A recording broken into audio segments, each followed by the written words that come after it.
What's up, guys? Thanks so much for clicking on the video. My name is Leah, and let's have a chat. A little chitty chat. A little chitty chat.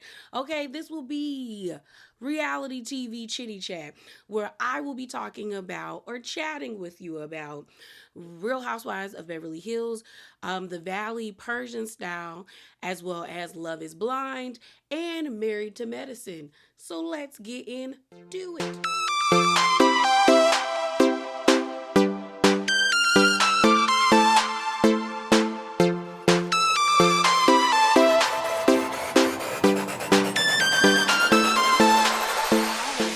Show I want to chat about with you guys is the Valley Persian style. This is season 1, episode 9, the finale episode, and the end of the season.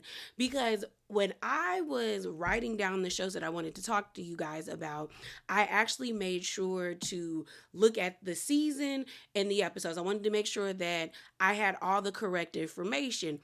Well, color me surprised when I type in the Valley Persian style episodes, and I've only seen 9 episodes, and I'm like, okay, the 9th episode was the finale episode. Shouldn't they be getting a reunion? No. I Googled the Valley Persian style reunion, and this AI generated message pops up. Mind you, I was mad because normally, since I've learned on TikTok, if you don't want AI to pop up, all you have to do is put -AI after you type it in Google, and you won't get that. But I didn't do that. Remember, AI is bad. It's taking all of our water. It's polluting Black communities. It's polluting the earth. Remember that. Electricity is going up, okay? But this message popped up saying this: the Valley Persian style season 1 concludes without a traditional reunion special. Despite high drama, including MJ separation from Tommy and intense conflict between Glonessa and Sky, while fans anticipated a reunion to address these, MJ expressed relief at not having one. The cast remains in a state of flux with unresolved storylines seen in the finale. Why are we not getting a reunion? I feel like they have enough to talk about for at least a 2-part reunion or at least a 90-minute special, because if you look at the group, you could talk about how Reza, Glonessa, and MJ mended their relationship. You could talk about Tommy not being happy that MJ became friends with Reza and Glonessa. You could talk about Tommy and MJ's relationship and why she filed for divorce. You can also talk about Amir and Natasha's relationship and how she struggles with him grieving the loss of his wife and trying to be supportive at the same time. You could talk about Sky and Tanning's relationship breaking apart, talk about Sky and her husband Bombshed, Tanning and her husband Greg. There was so much going on. Sky versus Reza and MJ. There was so much going on in these 9 episodes where I'm like, this deserves at least a 90-minute special or a 2-part reunion. I'm so confused. I'm so confused, why we're not getting a reunion. So then I Googled the Valley, the original one. Mind you, I thought they was on their 4th season. I was so gagged when I typed in the Valley and it popped up 2 seasons. I said, 2 seasons? Y'all ain't been on for 4 years. So the new show that's coming up is season 3, but I looked up season 1. They didn't get a reunion either. So I'm like, okay, so maybe this is a good sign for the Valley Persian style, because I have seen a lot of people have a very positive reception to them. So I'm just kind of they definitely should get another season. I feel like this cast of characters are actually kind of cool. I will say, though, I do want them to add some more people, because I think the original Valley, let me look up how many people they got. 1, 2, 3, 4, 5, 6, 7, 8, 9, 10, 11, 12. They have 12 people. And I don't think we even have 12 people because you have Reza and his husband, that's 2, 4, 6, 8, 10, technically 12. Girl, we got 13. It just doesn't feel that way. If the cast doesn't feel like it's on the same level. But hey, I feel like they should add new people. But that's just my thoughts.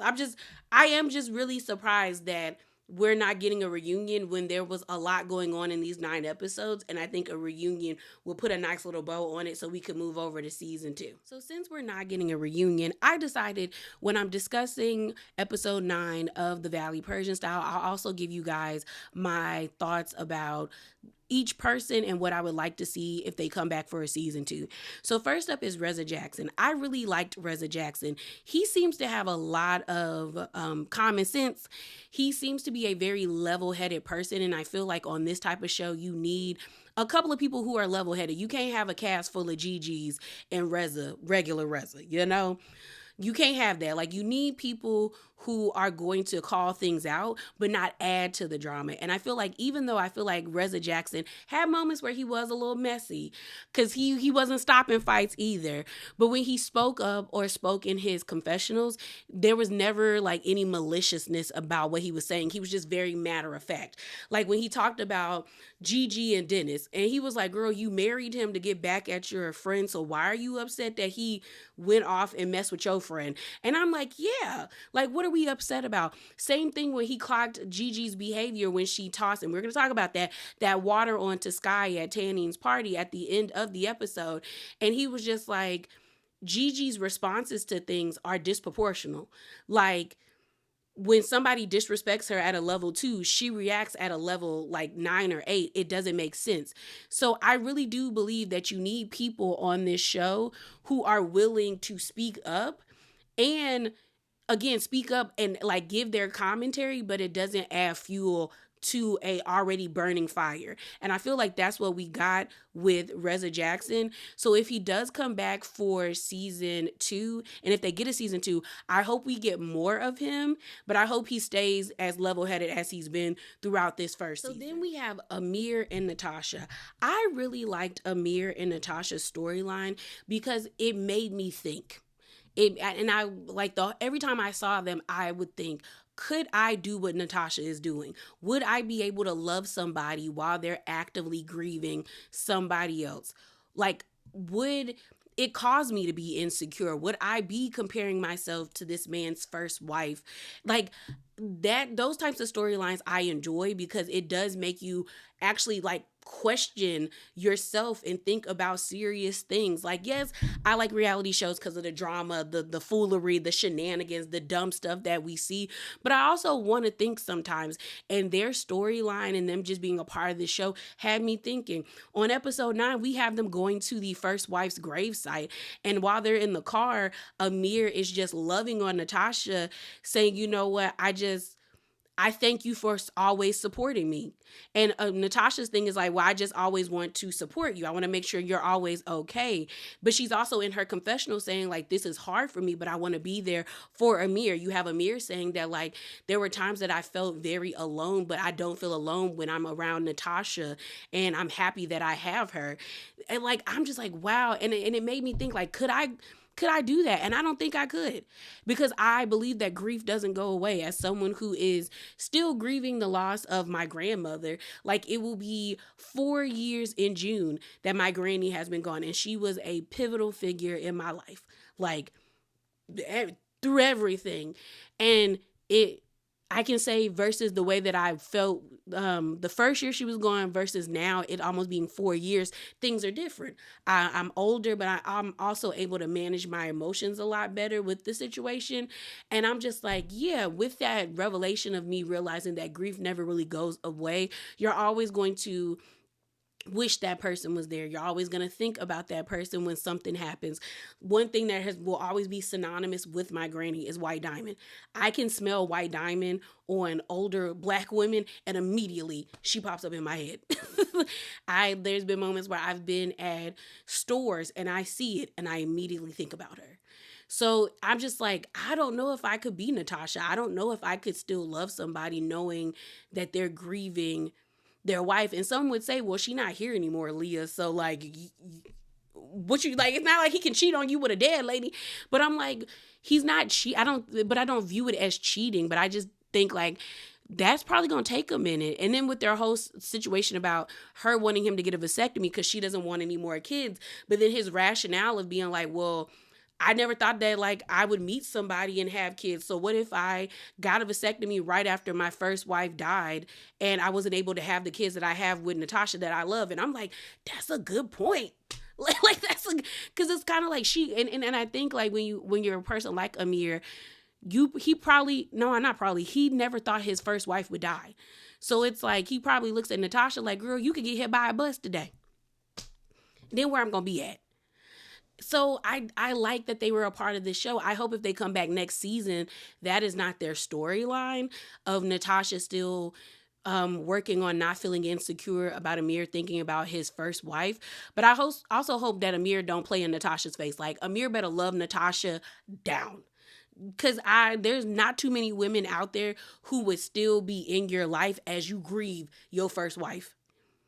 Like, I don't think Natasha is a pick-me. I don't think she is a bird. I think she is someone who actually fell in love with Amir and wanted a life with him, but also maybe did not factor how she would deal with a man who is still actively grieving his first wife because he never thought she would die. And that's real. And before I move off on him, one thing that was weird to me in their scene when they went to the gravesite, I have never seen graves on a hill. Like, I wasn't born in the South, but I was raised in the South. And I've been to, like, mausoleums. I've been to graveyards at churches. I've even been to, like, private family graveyards. And I have never seen no graves on a hill. So it had me wondering while they're in this scene crying over the first wife's grave. I'm like, how do they put the graves in the ground? Like, is it... do they lower them in an angle? I had so many thoughts. And I probably shouldn't have been thinking that in this scene, but that's where my mind went. But I do hope they come back. But I hope I hope they come back for next season. But I hope that their storyline is something different. A lot more positive. Let's talk about MJ and Tommy. We actually have this scene in episode 9 with Reza and MJ having a conversation about Tommy and about MJ's relationship. Reza is kind of disappointed that Tommy hasn't been more willing to like hang out with the group, as well as not wanting to have a conversation with him. He thought when he texted Tommy that it was going to like be a gateway in for them to actually like build on their relationship. Well, that's not the case because Tommy don't want to be around these people, which I think is stupid because why sign up for a show where you knew you were going to have to be around these people? And I'm also looking at Mercedes as to why allow him to participate in this show if you knew he wasn't going to want to participate. It's just dumb. But Mercedes basically tells him like, you should be happy that he even reached out back to you. And so Reza kind of takes it. Then Reza, to me, he does cross the line, but I don't think his assessment was wrong. He basically tells MJ how, like, look, I'm kind of sick of you coming to these events by yourself. It's giving married single woman. Like, I'm seeing the sparkle in you kind of dwindle. Like, what are you going to do? Like, how are you and Tommy going to fix this? MJ is taken aback by Reza being so forward with what he's saying with his critique. And I don't disagree with what he said, but it wasn't his place to say it because they're not that close of friends. They just got cool for this show. So it is kind of like you shouldn't be saying anything to her as it pertains to her relationship, especially when you know her husband don't really like you. And MJ basically tells him, look, I'm fighting for my relationship. Like, as long as Tommy wants to keep working on it, I'm down to work on it. She also is like, I'm looking at my son and he's the age that I was at when my parents divorced and I don't want to be a statistic. So she tells him, like, respectfully, back off. And Reza is taken aback because he's like, oh, I thought we were close enough where we could say that. And she's like, no.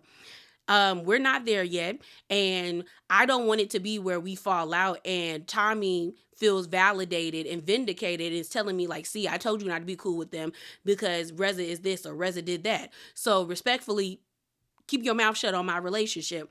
They show us this montage of when they got married. Not married. Well, I think it was a vow renewal because they both look old. They look like they're the age that they are now. But it looks like it was a vow renewal. And then also when he proposed to her back in 2016. And then we actually see them go to couples therapy.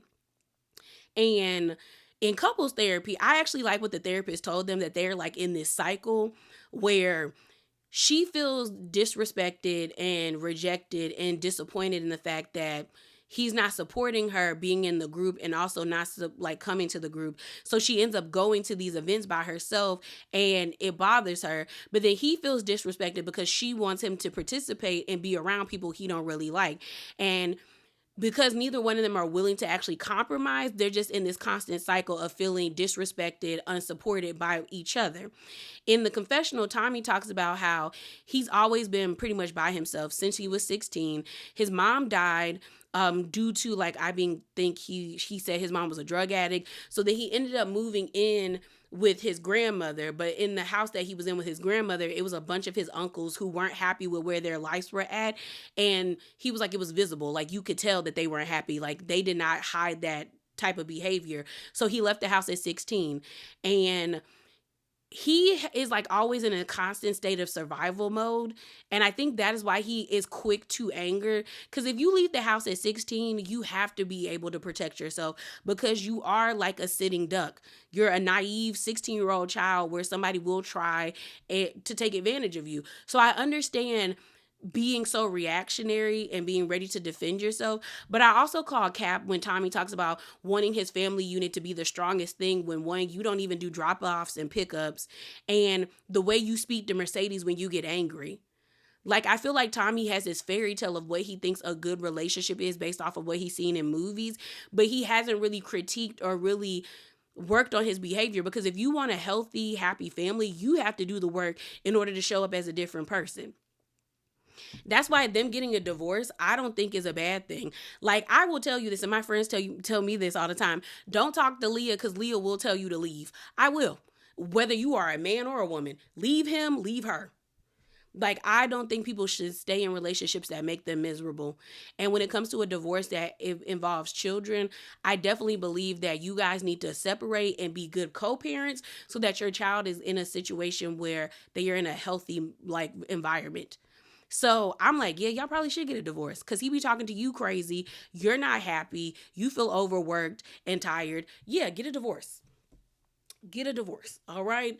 And they leave the therapy session, I guess, seemingly being all right because they both say that they want this relationship to work. And MJ was actually happy that he was open to like going to therapy, but she also felt like she is the one that's constantly worried about like where they at financially and where they are in their relationship.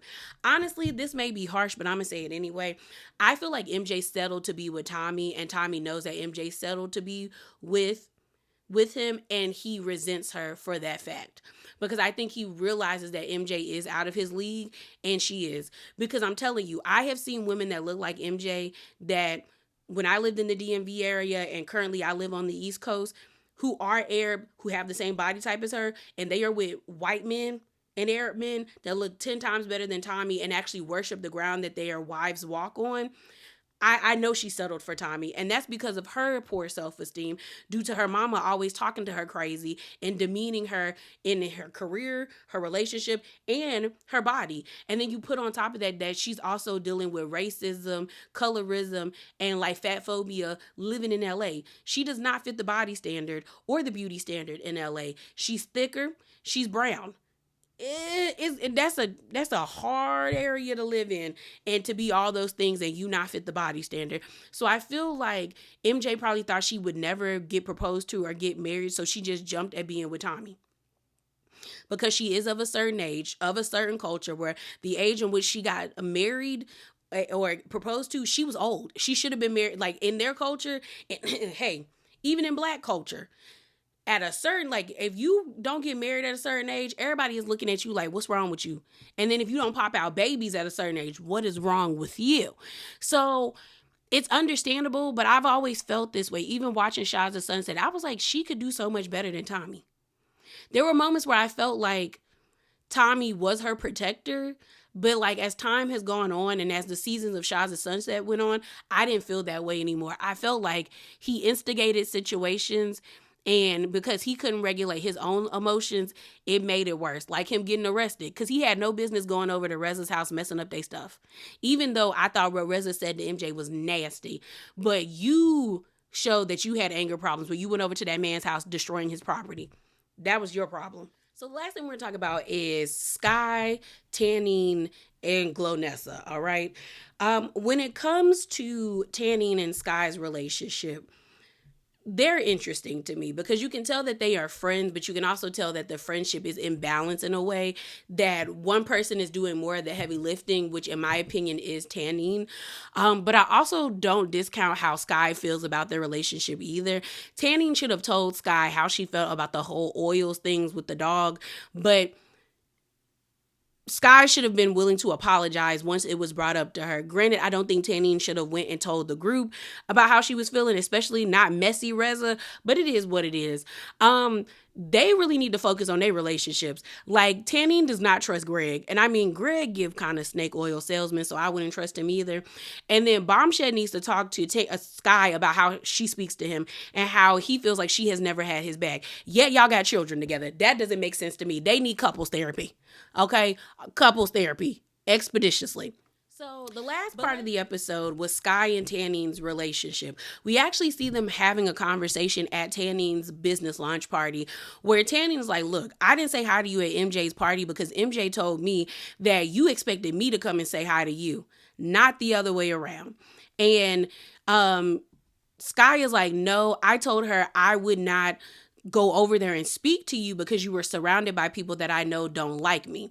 And Sky says, look, if you have an issue with me, talk to me. Don't just take their word for it. And Tanning's like, girl, that's what I'm doing right now is talking to you. And now that I've heard your side, that makes a lot more sense to me. So I see where you're coming from. So Tanning basically tells Sky, I don't like the fact that we haven't had communication with each other, but I feel like we should be able to argue with each other, have a conversation, and still be cool. I should be able to say, girl, that got on my effing nerves. And you should be like, well, B, that got on my effing nerves. And we laugh about it. We talk to each other and we keep it pushing. And they both agreed to talk to each other more and not rely on the group. As they're having a conversation, everybody is watching them talk to each other. And they end up hugging one another. You know, Tanning says, you know, I really love you. You're like my little sister, even though you're older. But I'm like, you know, but I look the youngest. And they laugh about it. And so when they break apart, you see Tanning go to the group and they're like, how did it go? And she's like, the conversation started. She actually apologized to me, which it tells me we're moving in a better direction. Because Sky is the type of person that will not apologize. We see it with her husband. So Natasha goes over to Sky and she's just like, is everything okay? And Sky's like, yeah, we're in a good place. So then Amir is asking Tanning, well, girl, did she speak about us? And she was like, well, yeah, but she said that she knows that y'all aren't really like fans of her. Other than that, she didn't really say nothing bad about y'all. So then as the party is still going on, you have this situation where you see both Reza's, Natasha, and Gigi, and their backs are towards Sky. Sky's back is towards them because she's talking to other people. And Glonessa says, can I pour something on a problem? And she has a wine glass in her hand, and she keeps trying to like pour it onto Sky. And like Reza Jackson is like, oh girl, don't do that. Like, don't do that. Don't do that. So then when they're farther apart, because now their backs aren't to each other, when they're farther apart, Gigi takes her wine glass and she tosses it, and it hits the back of Sky's back, but also it hits the other people around her. So Gigi is now trying to act like it wasn't that serious, that she doused her with water. And Sky is like, girl, I will literally get you arrested. I will literally call the police. You need to be behind bars. So Glonessa's response to that was like, which bar will I be behind, girl? It's not that deep. I threw water on you.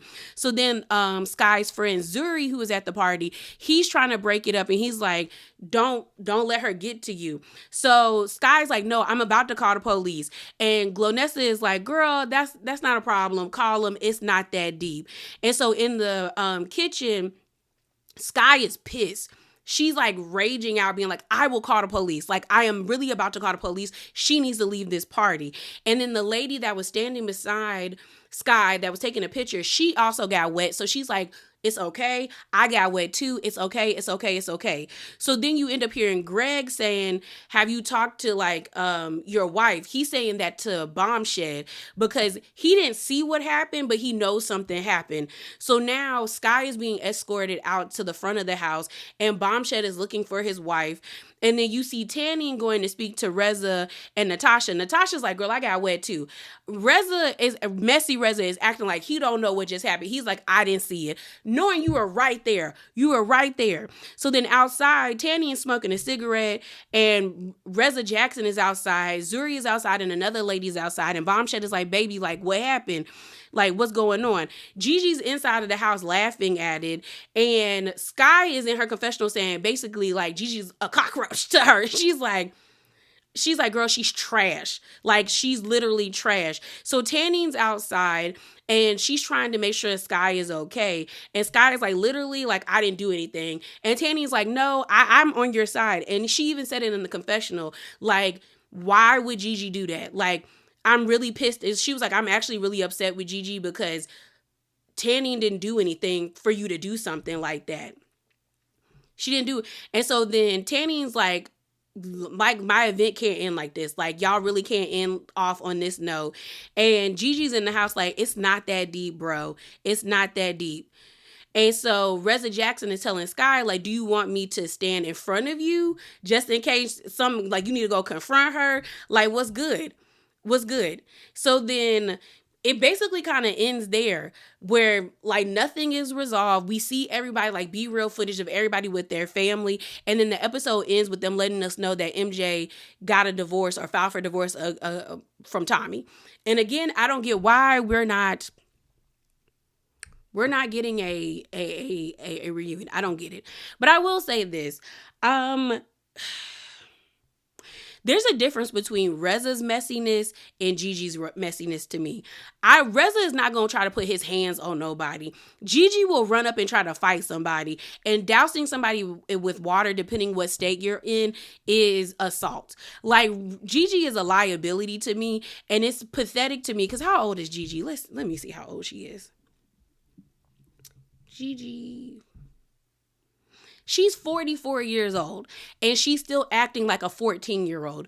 I would think a 14-year-old would throw water at somebody that they don't like because they don't have the best impulse control. But you're 44 years old throwing water on somebody. And honestly, had this been a different show, this party probably would have been ruined because somebody probably would have mocked, just whopped her in her shit. Like, I'm pretty sure had this been a different show, somebody would have either shoved her in the pool, punched Gigi in the face, or doused her with water in her face. Maybe even made it alcohol so it would burn. And like, she thinks it's not that big of a deal, but I'm like, how are you 44 and you still acting this childish? Like, why are you not embarrassed by this? I mean, I definitely think she should come back. I mean, she good TV, but it's like, at some point, Gigi has to grow up.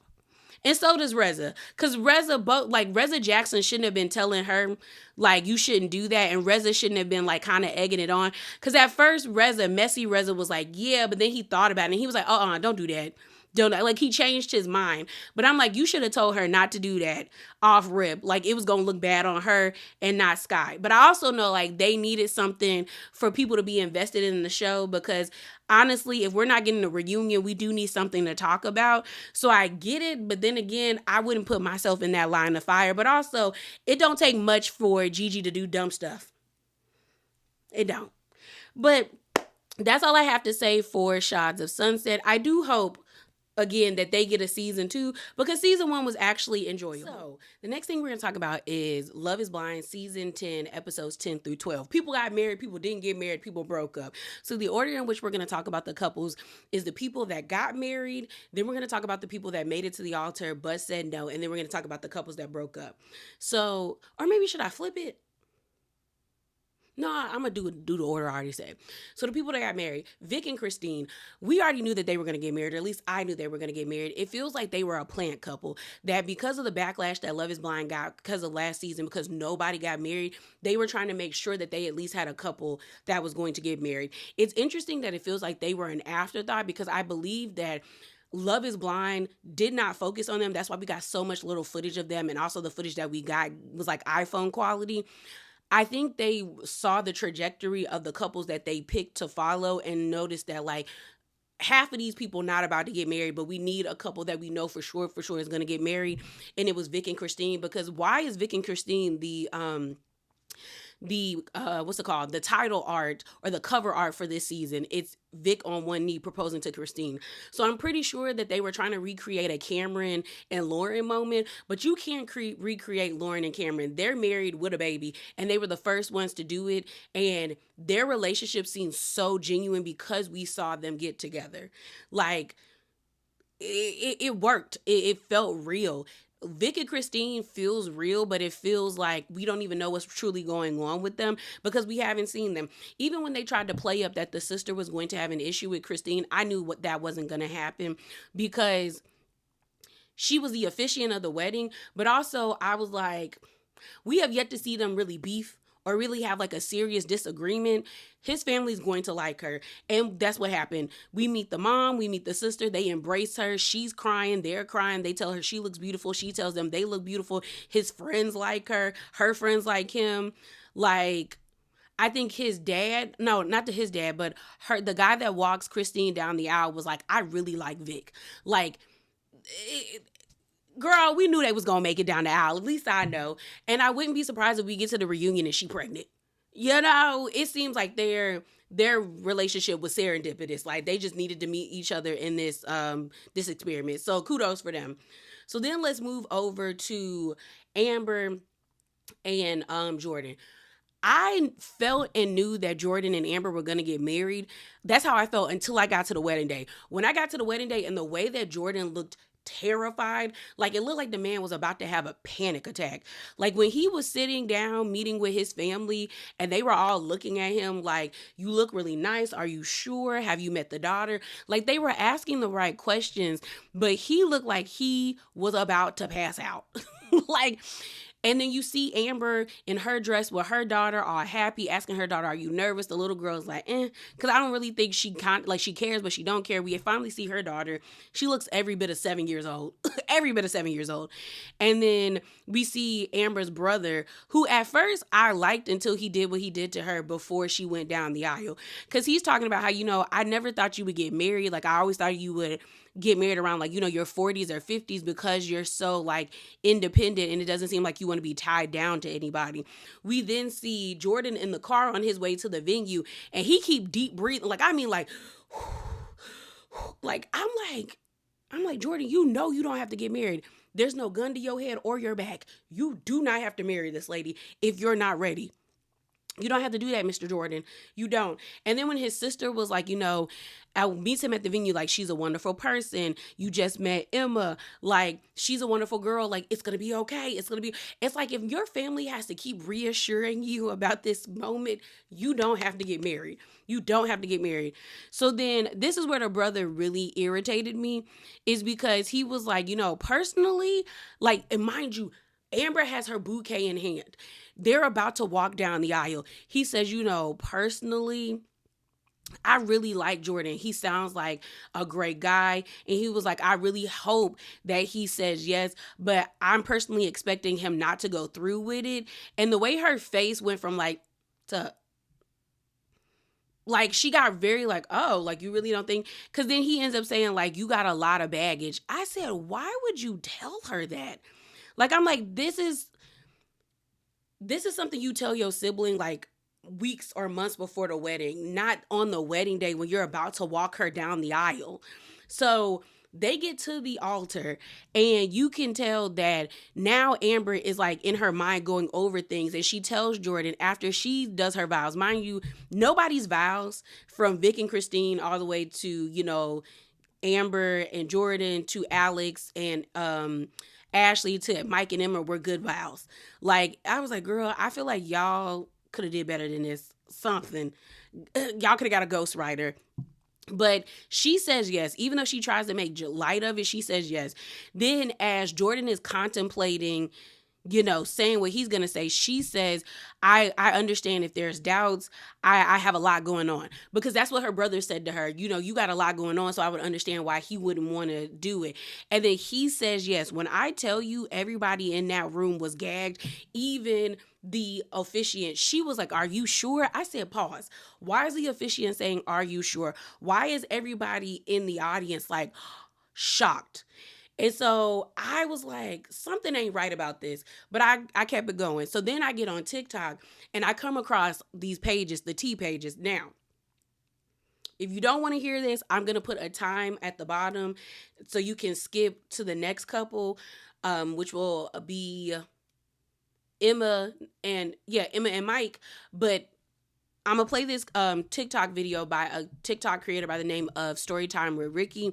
She does all the deep dives on like Love Is Blind, but she found some tea. So let me play that clip. Jordan were not supposed to get married. I don't care what anybody says. No one can convince me that these two were actually supposed to get married. This was her face when Jordan said yes. You could tell she was shocked, okay? Now, if you listen to the Reality Receipts podcast, we've been telling you for a long time that Little Birdies told us that there was a couple that went to the altar that agreed to say no and then actually ended up saying yes at the altar. That couple was Amber and Jordan. They previously agreed to say no. She got up there and said yes. I believe Jordan was like, oh no, no. You're not about to make me look bad. You're not about to make me say no in front of your daughter and all your family. Yes. It's a yes for me too. You could just tell by everyone's reaction in the audience. They are in pure shock. They are utterly confused. They looking around at each other. They like, what?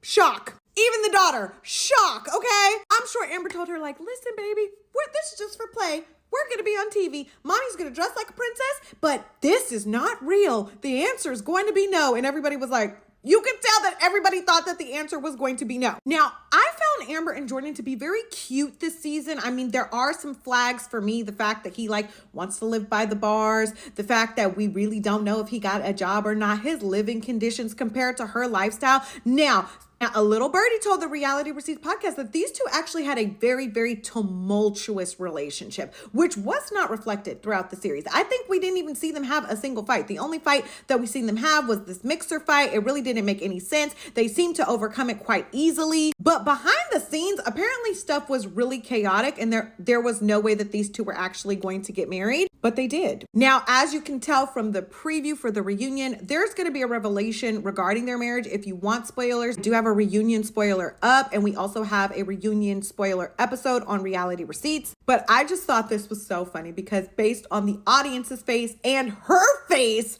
she was shocked that this was a yes. She was shocked that this marriage union actually happened, but she looked great. Jordan looked great. They looked happy, but I just have never seen two people in pure shock that actually thought they were getting married.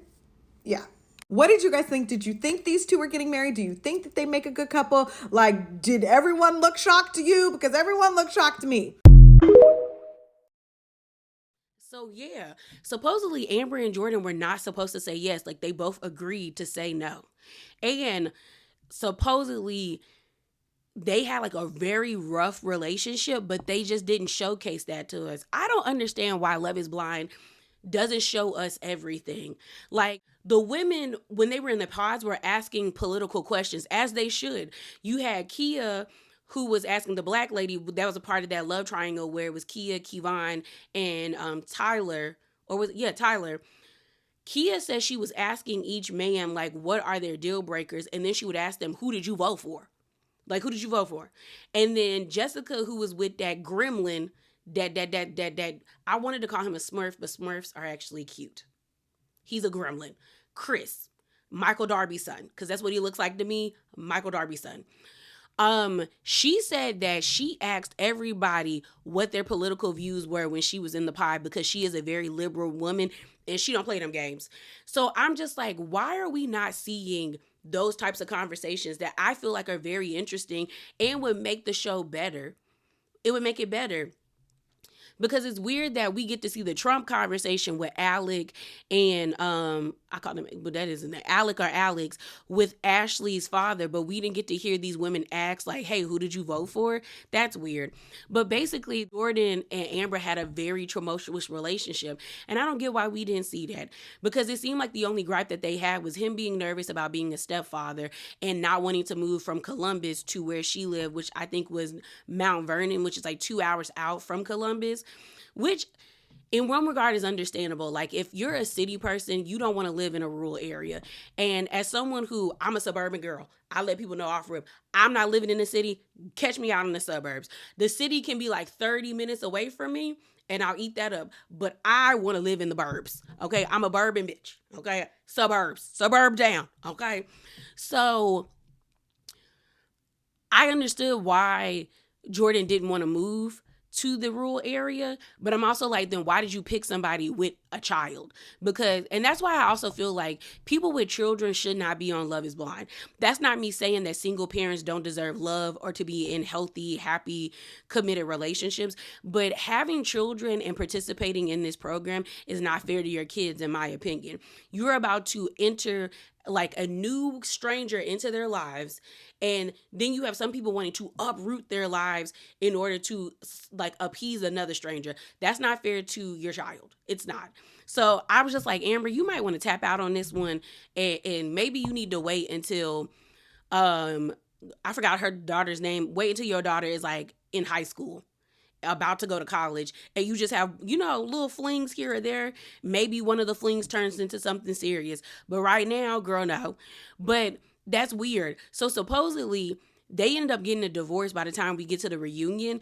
And at the reunion, we actually see Amber storm off the stage where she says, I told you don't effing do that. So I wonder if she's yelling at Jordan or is somebody else on stage, but I feel like it has something to do with their relationship, because supposedly or allegedly they said that Amber didn't know that Jordan was going to leave her until she went to work and she came home and all his stuff was gone. Like he moved out while she was at work.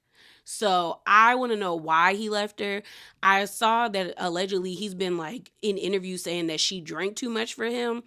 But I don't know if that's true, because I haven't seen like, the people who've been covering Love is Blind really talk about what he's been saying. But it's interesting to me that like, if they really were both supposed to say no, why did she say yes? And why was she acting so happy if they were supposed to say no? Just shenanigans. So then we have Emma and Mike. Mike ended up saying no to Emma, and I knew that was going to happen because you can't go half on the baby. Emma was irritating me with her vows because she was going around the world. And I said, Emma, if you don't get to the point, you pissing me off. Like, you're pissing me off. Get to the point, Emma. You either going to say yes or you going to say no. She says yes. Mike, his vows was like, I just need to know, are you willing, do you want to have kids? And I said, Mike, if that's the question you need to ask her, just say no. We ain't even, just say no. Just say no.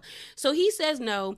Everyone's kind of surprised. More so Emma's family is surprised, but Mike's family is like, it is what it is. It seems like Mike's dad was more upset about the no than anything. The mom was like, yeah, she don't want to have no kids. And I want grandbabies. So Emma seemed like a nice girl, but it is what it is. I will say, I do appreciate that even though they didn't go through with the marriage, that Mike still wanted to have a conversation with Emma, that he sat down with her away from everybody and they talked.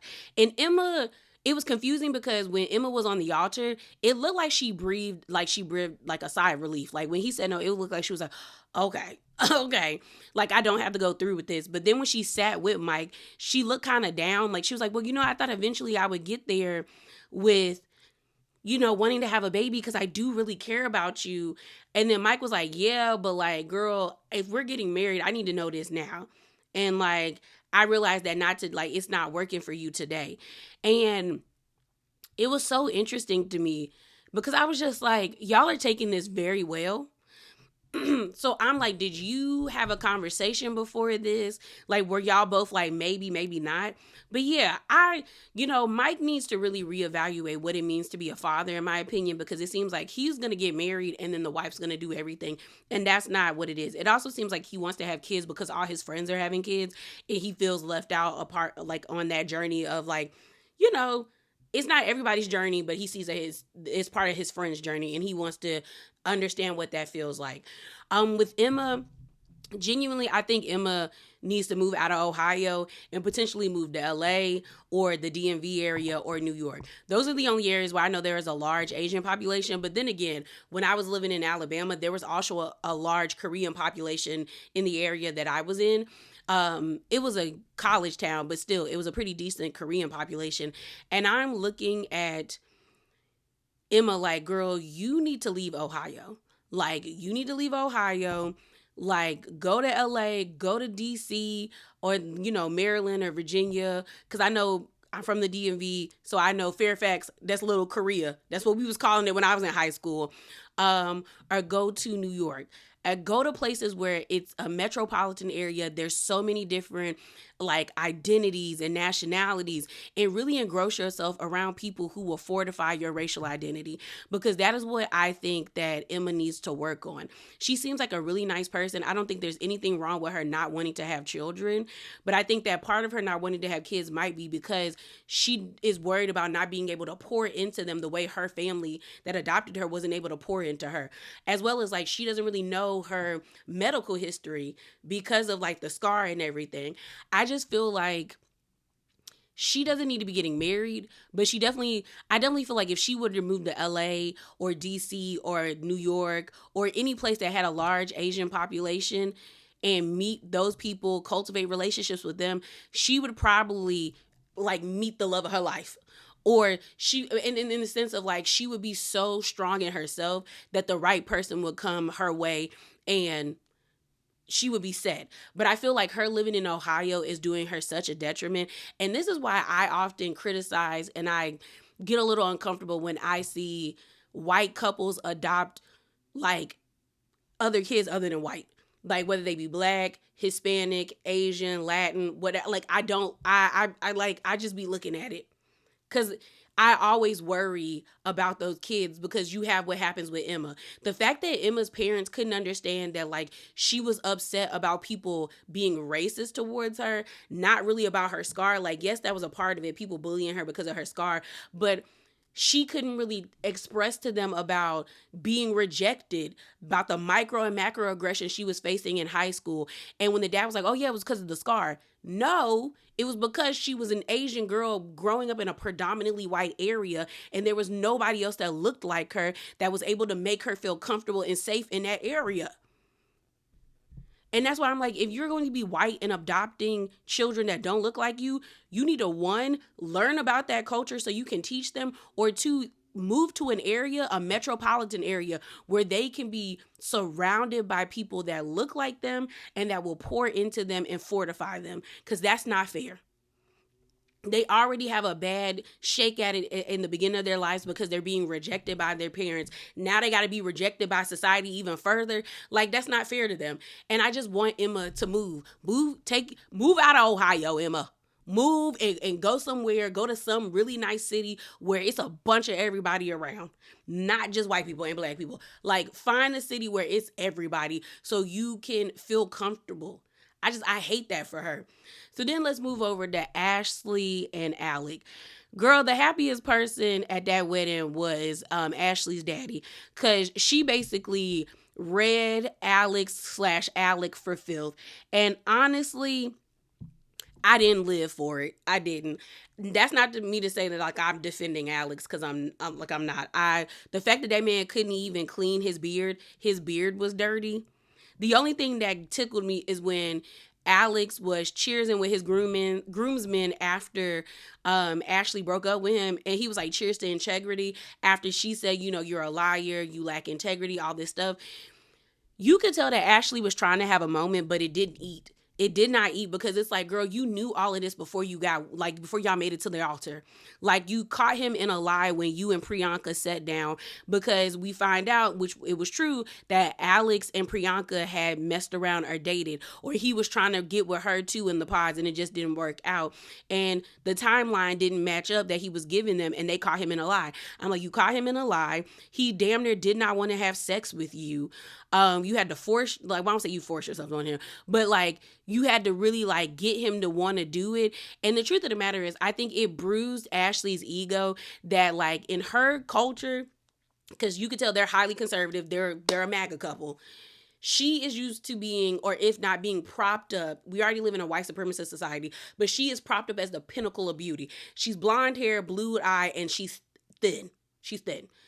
Any man in her mind should be jumping, falling over themselves to get with her. And then she meets a guy like Alec, who is like, yeah, you cute and whatever, but I like the brown skin girls.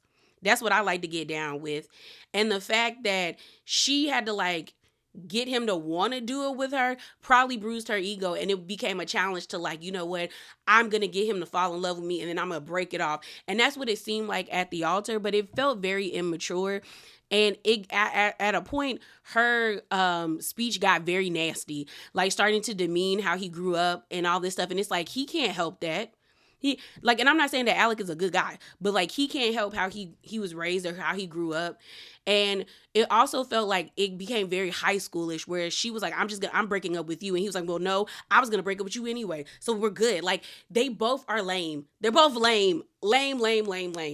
So like, I wasn't even surprised by that. It's gonna be interesting to see at the reunion, because it seems like they're all gonna be focusing on Alex and his lies, but I don't know what's gonna come of that. So let's talk about the couples that didn't make it down the aisle. So first is Bree and Connor. I felt so bad for Connor because Bree is raggedy. Bree is so raggedy. And like I said, when the last time I talked about Love Is Blind, I knew that Bree and that gremlin of a man, Michael Darby's son, Chris, were equally yoked because of the way that they disrespected Connor. And when Bree stood there and allowed Chris to speak so poorly about Connor, and the only time that she decided like, oh, I chose the right person, I chose Connor, is when Chris said, if we were out in the real world, you and me would be fuck buddies. He never said that like they would be married. He didn't say that they would be fiancés or girlfriend or boyfriend. He said that we would just be having casual sex, and that's it. That's all we would be. And that's when Bree was like, oh. Like, she was taken aback by that. And then all of a sudden it was like, oh, Connor was the right choice. And it's like, girl, you should have known that before you even got to this point, when you saw how nasty he spoke about Jessica. Like, he was just engaged to this lady, and then he's going around this party telling all of y'all that like, she's horrible in bed. You need to be with someone that has good sex. Like, he was nasty. Like, extremely nasty. And what's funny is now he's on the reunion with that long hair that's the same as his profile, like saying like, I'm so ashamed of my behavior. You should have been ashamed of your behavior. Your behavior was nasty. Like, your behavior, Chris, was nasty. And it showed how you have a lot of low self-esteem, because the way that you treated Jessica was disgusting. So you have the same night of the mixer, Bree and Connor going home. Chris invisibly texts Bree, and she is gushing about it, like smiling really hard, showing Connor like, do you think I should message him? And Connor is like, do what you want to do. And I think she really wanted Connor to like fight for her, but he was like, girl, do what you want to do. You already know how I feel based off of the response I'm giving you in the body language. And so she decides, I'm not going to do it because I don't want to leave the door open. You already left the door open by standing there while he spoke so poorly about your fiance. That's why he thought it was cool for him to text you that way, because he knew you would be with it. And low-key, I feel like when they went to bed, she probably went to the bathroom and read that text message, okay, and probably started texting him. So then as the episodes continue on, you can tell that Connor is starting to really like Bree. Like, he's not really picking at her, like that whole like them like busting each other's chops thing. He's not really doing it. She's slightly doing it to him, but he's not engaging in it. Then he takes her to he takes her on a train ride. Beautiful scenery. And he tells her, he was like, I love you. And she responds to that by saying, oh, I love the way you love me. I said, girl, what? I said, that's a red flag. Anytime you tell somebody I love you and their response is not I love you back, or I love you too, or, I'm not in love with you, but I'm falling in love with you, or I care about you deeply, I'm just not there yet, and their response is I love the way you love me, red flag. Because that's basically them telling you, I love what you do for me, I don't love you. And I said, Connor, wake up. Just wake up. I'm like, wake up, baby. Because she don't want you. She does not want you. So then we get to the episode where she breaks up with him. And this annoyed me so much, because she basically said everything that Chris said to her about Connor. Like how he doesn't have money, how he's not a go-getter, like he doesn't hustle, he's not ambitious. She was like, well, you have a house, but it's not as nice as my house. You have a car, but it's not as nice as my car. Then she talked about how her family was saying that she looked crazy breaking up with Connor, because they know that's the best she probably gonna get, because she got a nasty attitude. And then when Connor said, I will love every aspect of you, every version of you, I said, that is what every girl or person wants. Someone that will love them through the good, the bad, the ugly, the sad, like everything. And that man is telling you, I will love every version of you, while you're saying, well, I'm a horrible person, I'm this, I'm that. And he's like, that's okay. And then she said something that really irritated me, where she was like, well, maybe I'm supposed to be with you so you can show me how I'm supposed to be loved. What about him? And when she told that man that, like, one of her gripes was that when they go out to eat, that he orders like for himself, but he asks her, like, what does she want? She wants a man that's gonna order for the table. I said, girl, so you want to be treated like a child? That's weird. Cause ain't no way. Like, I don't like that. Don't order for me, because maybe I don't want that tonight. Okay? But yeah, I'm glad they didn't get married. Connor deserves better. And Bree needs to actually go talk to a therapist and work on why she likes to either, one, self-sabotage, or two, she doesn't consider a relationship good unless there's some toxicity in there. Because all this breakup told me is that you want to be with somebody that treats you like a child or disrespects you because you like the chaos and the chaoticness of like arguing with somebody every other day. So lastly, Brittany and Devontae. When I tell you Brittany pissed me off because she had me agreeing with self-hating Devontae, like when I tell you I wanted to come through that screen and violently shake her, because I said, Brittany, what is going on with you? Like, Brittany was, oh my God, when I tell you desperation does not look good on anybody, but it looks extremely ugly on women. It looks disgustingly ugly. Like that lady, oh my God, Brittany, you pissed me off. So badly. Oh, so badly, Brittany. So before we get to the breakup, we have this one scene where Devontae tells Brittany he want a prenup, which I didn't disagree with him. Like, you don't know this man, he don't know you. You're not about to mess up my finances and I don't know you. And I have always thought, no matter what age I am, if I ever do get married, no matter how much money I got in my bank account, I'm protecting my assets. Sign away, prenup away. Okay? So I don't even look at prenup being a bad thing. But Brittany was like, well, you're already preparing for us not to make it. I said, girl, y'all probably won't make it. This is the same man who has yet to really smile at you or tell you you look beautiful. This is the same man that when you guys were in Mexico, he pretty much kept leaving you on the honeymoon, and you were telling him that, like, we just need to get back to where we were in the pods. The only reason why y'all were vibing in the pods is because he thought you were a white girl. That's the only reason. Once he saw that brown skin and that she was a Latina, he said, "Oh, and you not even the white Latina? Oh, girl, he couldn't do it. He couldn't do it. You not a spicy white Latina. He ain't like that. He don't want that." And so I'm looking at her like, Brittany, y'all haven't even been together that long for him to be like treating you weirdly. Like, you're supposed to be in the honeymoon phase and he playing in your face. So now it's the day of the wedding and they're breaking up. But in Brittany's mind, they're not breaking up. Mind you, I'm like, how many times did Devontae have to tell you you are unattractive? That man is basically practically called you ugly to your face more than 10 times. Like 10 times, Brittany. 10 times. I, girl, I was hoping Brittany was going to gain some self-respect. And then, get it together, but no, ma'am. So we're sitting here. They're at the house, and Devontae is basically telling her, like, girl, I don't see myself getting married to you. Like, he doesn't say that, but he says that in a roundabout way. He's like, I am dating to get married. And she's like, well, it just doesn't mean right now. Like, I love you. And like, it just doesn't mean right now. So that's okay. Like, we're not ready right now. And then when she's doing her one-on-one, she's like, I love Devontae. It's like, it just feels like we're supposed to be getting married. Like, my family's coming in. We're supposed to celebrate our union and all of this stuff. And like, he's not ready right now, but I just know Devontae's the love of my life. I said, the love of your life. If the man was the love of your life, he would not have a problem telling you he thought you were beautiful. He would not have a problem doing that, Brittany. What is not clicking in here? And then she ends up saying something to the effect of like, I just feel like I'm ready for this. And it's just, again, not right now. Girl. And then in Devontae's exit interview, he basically says she's like my shadow. He pretty much says that Brittany is a stage 5 clinger. Then on top of that, he brings up how she bought her wedding dress. I thought Brittany bought the wedding dress like years before Love is Blind. No, she got on Love is Blind and was like, oh, I'm leaving here with something. So she bought a wedding dress before the show, like the process even took place. So the moment she found out she was on Love is Blind, that's when she bought the wedding dress. So in his mind, he's like, was it always gonna be me or was it gonna be somebody else? Like, you just bought the wedding dress. Like, she wanted to get married regardless. And he's just sitting there. And I said, Brittany, why do you have me agreeing with this subpar biracial? Why?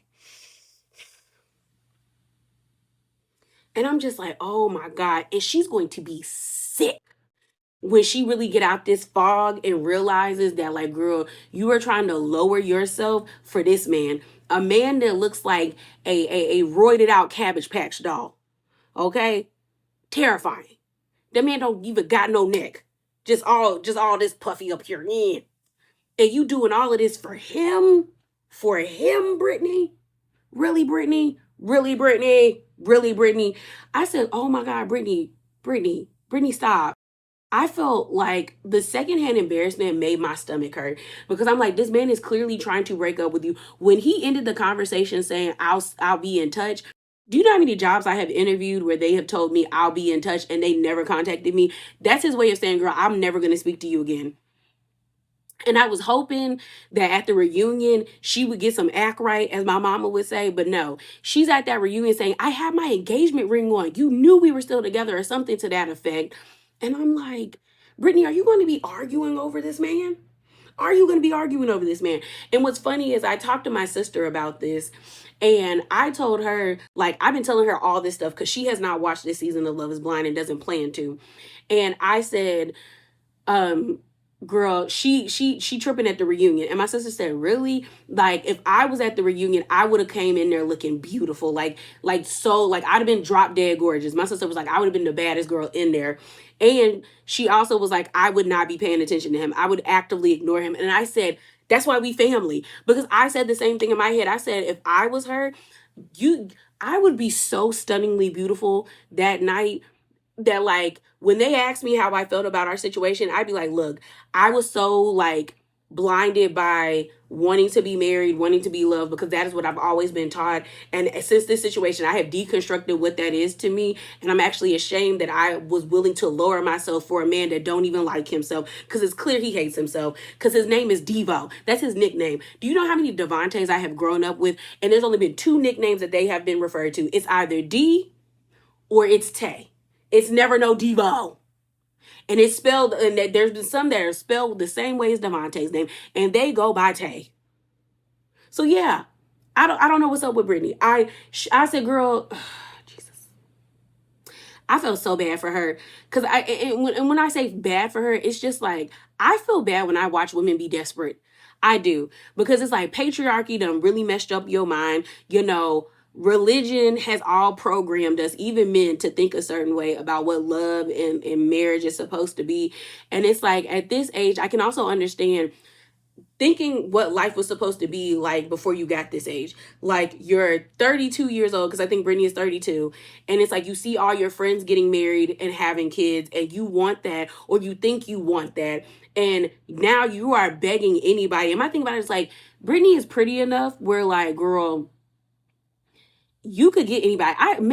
Maybe she need to be like Emma and move out of Ohio. Because if Brittany was on the East Coast, especially down in Florida, she would already be somebody's wife, probably walking around here with like 3 kids.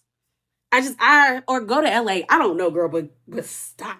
All right, y'all. Clearly, it's a new day. It is what it is. So we move on, okay? So it's Married to Medicine. This is season 12, episodes 11 and 12. We find out that the couples are finally going on their couples trip to Jamaica, okay?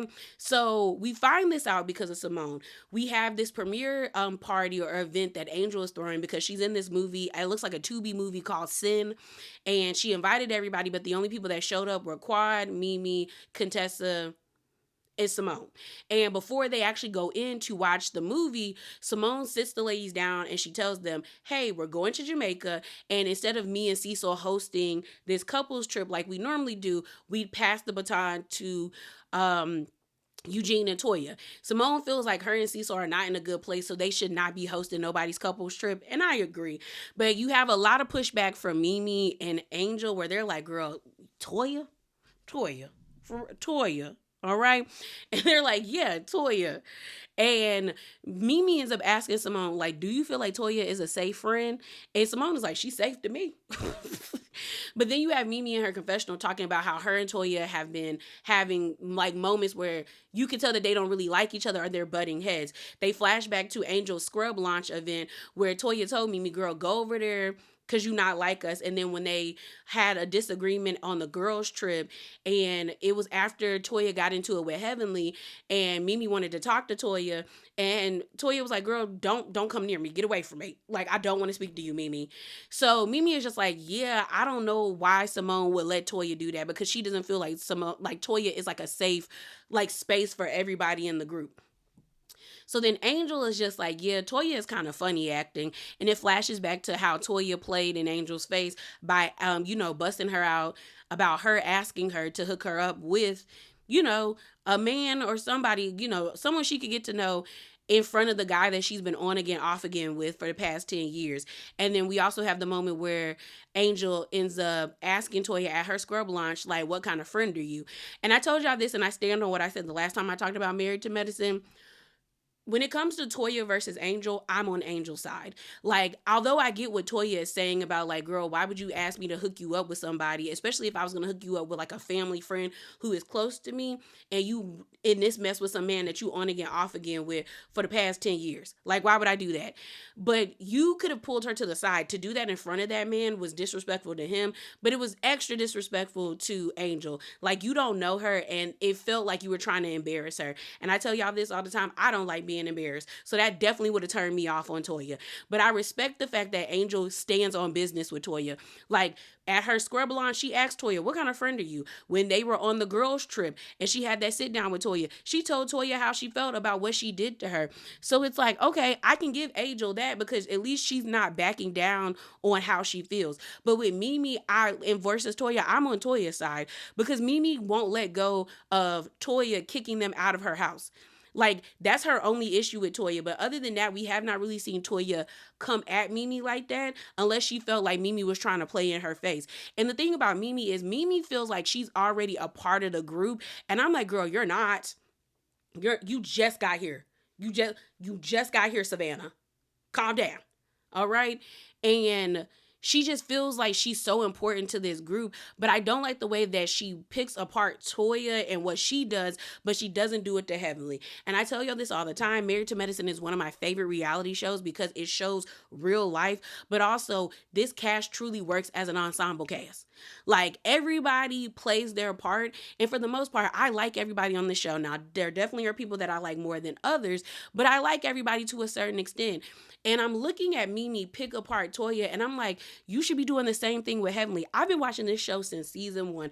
Heavenly and Toya are two sides of the same coin. They are both combative. They are both antagonistic. They are both dismissive. They are both chaos demons, depending on what day it is. And for you to constantly harp on what Toya is doing and not see the way Heavenly moves is wild to me. Especially when they were in Jamaica having that sit-down couples dinner, and you have Heavenly just yelling at Toya. And I'm like, Mimi, you don't want to say nothing about that? So I can't respect Mimi's opinions about Toya or her feelings about it because she's not like Angel. She's not being upfront about it, and she's not standing on business. And I'm hoping, because we're going to talk about that too in a separate video, because they released the reunion outfits and I got some thoughts, all right? But I am hoping to see Mimi actually stand on how she feels when she's in Toya's face, because I am very much interested to see how she works at a reunion where she's actually in mess. Like, her and Brandy are going to have a conversation, okay? And, like, I'm like, girl, I want to see how Mimi navigates, because there's but so much, like, psychology speak you can have when arguing with somebody. Like, you going to have to get out of character because they going to take you out of character, okay? So we actually see them watch Angel's movie.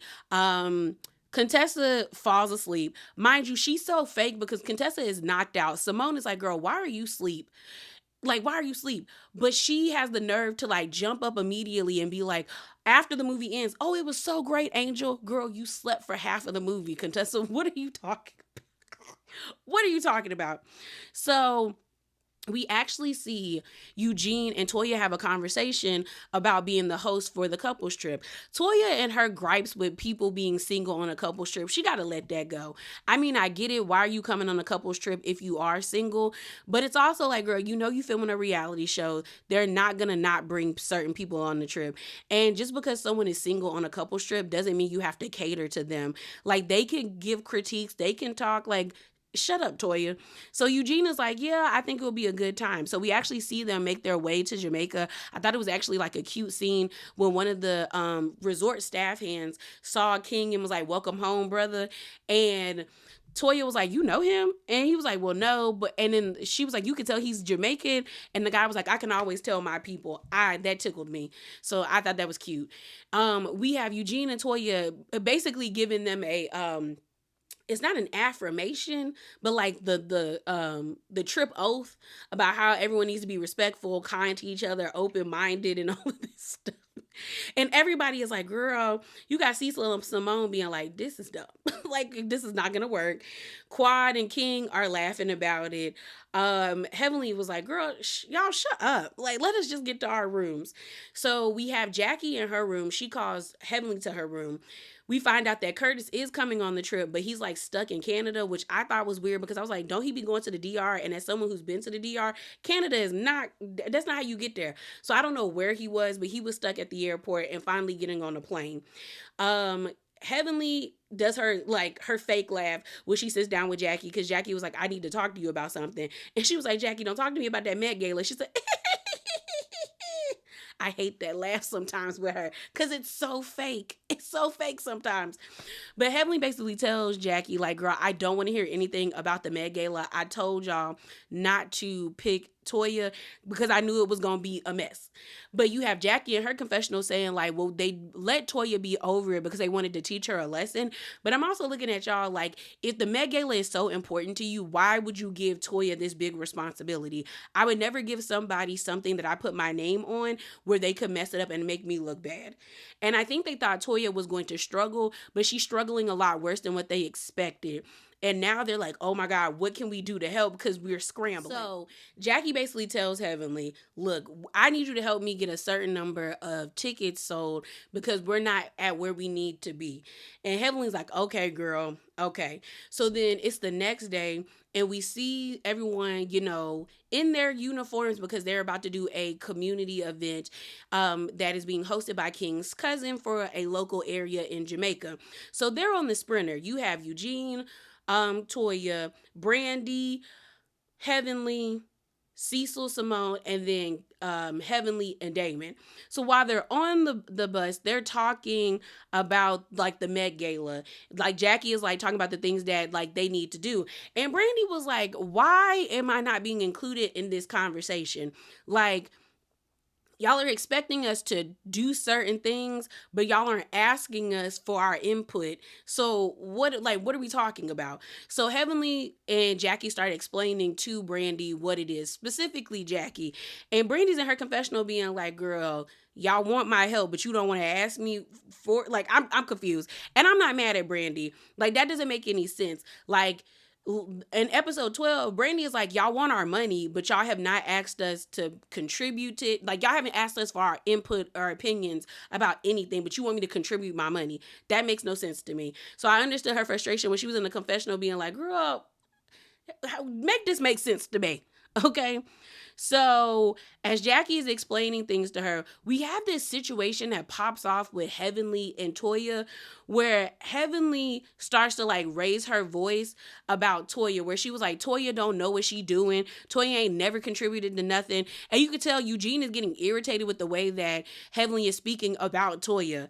And so Eugene is like, we did contribute. We gave wine. Because Heavenly's like, no, you didn't. And so then Heavenly says, like, y'all need to, like, apologize or something. And Eugene said, we was never doing that. I said, oh, that's something I would say. I was never doing that. Okay, so then Toya and Heavenly start arguing back and forth about the Met Gala. And you could tell that things are getting really heated. So Damon tries to like interject and be like, y'all, like we're about to go help the community. Everybody needs to calm down. Like maybe we need to pray. And so Toya keeps talking because she's the one that was talking. So then Heavenly's like, shut up, Toya. Damon is speaking. I said, girl, who gives an F-U-C-K about Damon? Who gives an F-U-C-K about Damon, Heavenly? That's your man, not hers. And Damon interjected while she was speaking. And you have even Damon tapping Heavenly like on the leg, like, girl, calm down. Like, calm down. And Toya keeps talking because Toya's like, I'm gonna finish what I'm saying and then he can speak after me. I said, as you should, Toya. Because when I tell you me and Heavenly would have been cussing each other out on that bus. And you have Simone and Cecil in the confessional, and Simone is like, look, this is not the energy we need to be bringing into the community. So I need everybody to get it together. Everybody to get it together. So Damon ends up saying, like, look, I'm just saying we need to calm down. And then Damon is like, okay, can we pray? They end up praying. I said, girl, couldn't be me. I would not have bowed my head for nothing. And I said, Heavenly, you need to calm down. Like, you need to calm. That situation was not that deep for you to be yelling at Toya like that. And that's your husband again, not hers. So they pull up to the community event. We meet King's cousin, and they have all these like back to school supplies for the kids. They have feminine products for the ladies and young kids. It was really nice. I never thought about like I think they said pad deficiency. In Jamaica, I never thought about that. One of the brands that I use is I can't remember the name, but if I can find it, I'll put a picture in. It's like it has an L on the front of it. It's cotton pads, and they do have cotton tampons. But I like buying from that brand because every time you buy that brand, they end up actually giving free pads to somebody in another country that doesn't have the means to get pads. And so I never thought Jamaica would be that way. But it is. So Contessa was talking about how there are like areas in this country and even in our country where there is a deficiency in like feminine hygiene products. So I thought that was really nice. You see the community come in, all the kids, and they're packing the bags for them. So then Eugene ends up talking to them. We see all the doctors encourage the kids. Heavenly cussing, and they like, Heavenly. Then Steven comes and he has like a football program. So he's playing football with the kids, and Eugene ends up thanking everybody, saying that, you know, he really appreciated all the hard work everyone put in, and they thank King for setting this up for them. While everyone has like downtime, we see this conversation between Damon and King where we find out that Damon really doesn't want Heavenly to go into politics. Like, he not feeling it, but he feels as though like he's going to support her no matter what because that's his wife, but he really don't want her to do it. He really doesn't want her to do it. And then King starts talking about the IVF journey where he's like, he doesn't feel like him and Quad should really be doing this right now, but he wants to support her. And I'm like, sir, you can't go half on the baby. It's whether you in or you not. But he's just like, he didn't expect this whole journey to be as strenuous as it is. Like, he did not expect that. So then you have Toya speaking to the women, and she just says, thank you guys for showing up. Very appreciative of everyone being on their best behavior and pouring in the community. We then have the scene at the end of the episode where we find out that Angel actually did invite her doctor boyfriend, or not boyfriend, her situationship. And everybody's like, who is this man? Like, who is this man? And that's where episode 11 is. So before we continue on, I meant to say this about Heavenly when I was talking about Damon.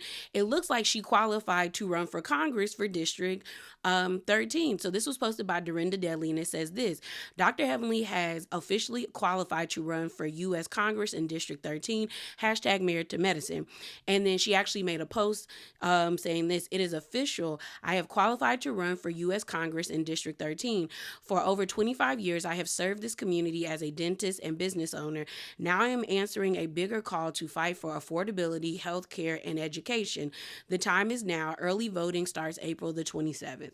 So, you know, I'm not gonna lie, I didn't think she was taking this seriously. I thought she was playing, but she actually qualified. So that doesn't mean she got the spot. It basically means that like she really has to ramp up her campaign to actually start going up against an opponent. Now, what is going to be very interesting is watching Heavenly like debate if she gets enough votes to actually like be like someone where she'll have an opponent, because that will be interesting, watching her argue back and forth with somebody who probably will use the show against her, or probably will dig even further in her background to use stuff against her.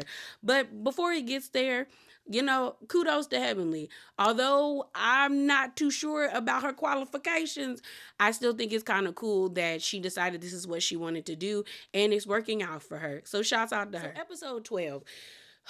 You have them having dinner, Everyone looks nice. Everyone's vibing. They're playing this game where they're doing like red flag, green flag. We have the back and forth with Toya and Angel rehashing the event. We actually, again, see Angel's, her situationship. Dr. David is there. She over here trying to figure out, will they, won't they with him. I said, after 10 years and that man don't want to be with you, girl, find somebody new. That don't make no sense. Okay. And so at first, everybody was on Toya's side when they were playing the red flag game until Angel said her piece, and then everyone was like, no, Toya, you were wrong. You were wrong. Angel was like, you disrespected that man. You also disrespected me. And it's not like I'm hurting for it, man. Like, I've been proposed to several times. I'm just out here doing me, and I didn't need you doing that. And so Toya doesn't apologize when she should apologize because she was wrong. You were wrong. I get, like I said, I got what Toya was upset about and why she had her feelings, but what you did was wrong. It is what it is. So then as they're sitting there eating dinner, you end up seeing Toya ask Mimi, like, why did you say that I wasn't a safe, like, friend? And Mimi looks kind of bewildered, like she don't know what Toya talking about. And Simone was like, well, no. Well, Toya ends up saying, I had a conversation with Simone, and Simone was like, yes, you did ask me, like, is Toya a safe friend? And you have Mimi trying to play semantics, being like, well, I asked her what kind of friend is she to you. That's why I asked, is she a safe friend? No, like Eugene said in the confessional, you asked, is she a safe friend because you don't feel safe around her or you don't think she's a safe space for anybody. Like, just stand on it. And this is why I can't rock with Mimi, because you have the floor to say, well, yeah, I asked that because there's been several interactions between me and you, and I don't really think you like me, which makes me feel like I don't like you. So that's why I asked, are you a safe friend when we're supposed to be doing this couples trip where we're supposed to be vulnerable and honest and open. And if I feel like I don't like you don't like me, then I'm not going to be honest and vulnerable. You have the floor. Say something, lady. And she's not saying anything. It's irritating. Okay. So Eugene jumps into the conversation and he was like, look, maybe the four of us, and he points at Steven and Mimi and him and Toya can hang out and we mend relationships without doing all of this in front of the group. And they're like, okay, cool. So dinner kind of winds down and we see the group separated. So the men are off to the side smoking and drinking, and then the women are still sitting at the table. They start talking about the Met Gala, and Jackie is talking about how important it is to them and how, like, this is basically their baby and they want everything to go well. But right now it seems like it's a lot. It's pretty hard on Toya. And they explain how they gave Toya this position because she's never chipped in before, and they wanted her to see how much effort and work goes into it, but they need everybody to chip in a certain amount. Contessa ends up speaking up and she was like, well, how much do y'all need? And then Brandy speaks up, and Brandy just is like, girl, I'm not going to be chipping in my money when y'all haven't asked me anything. You haven't asked me or Mimi. And then Contessa was like, they haven't asked me anything about my opinion. So she's like, yeah, I'm not chipping in. And they then start talking about how, because we end up hearing Heavenly speak up and say how last season Toya didn't chip in, and they flash back to when Quad was talking about, like, yeah, let's all chip in like $2,500, and Toya was like, that's a lot. And they're like, Toya. So I get what they're trying to do, but this is dumb to me, because if y'all want this to go over well, then you should have just took the reins yourself. So Brandy, I agree with. You're not going to get $3,000 out of me, and I haven't been able to contribute. I'm not a sponsor. I don't get anything out of the deal. And then you have Mimi saying, yeah, and I've been in this group longer, and they ain't asked me nothing. And I'm like, Mimi, that's because you're too familiar. Like or familiar, or however you say the word. You think you really a part of this group, and you not that, girl. You've only been in the game for 2 seasons, and not even 2 seasons as a full-time not housewife, but a full-time medicine wife. Okay. Like, last season you were a friend of. This season you're full-time, girl. Like, at the end of the day, Mimi, the core 5, which is Toya, Simone, Jackie, Heavenly, and Quad, they are like a dysfunctional sisterhood. They fight like sisters, but they love each other down. Okay.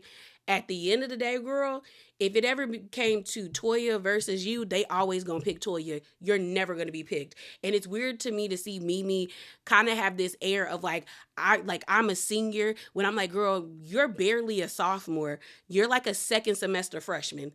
Keep it cute, girl. And so then Toya and Heavenly get into it, and Heavenly just talks about how poor of a job Toya is doing. She starts raising her voice. Toya starts yelling at Heavenly, and then the men are watching. Damon even is like, why are they getting so loud? Like, I don't understand why they got to get loud like that. Then you see Eugene. He's getting tired of Heavenly speaking to Toya crazy. So he walks over there. When I tell you Heavenly took me out when she was like, damn it, Eugene is speaking. Listen up. I said, Heavenly, shut up. So Simone is just like, you can't be like this all the time. When she's talking about Heavenly, she was like, Heavenly, you can't be constantly like yelling at everybody all the time. You can't.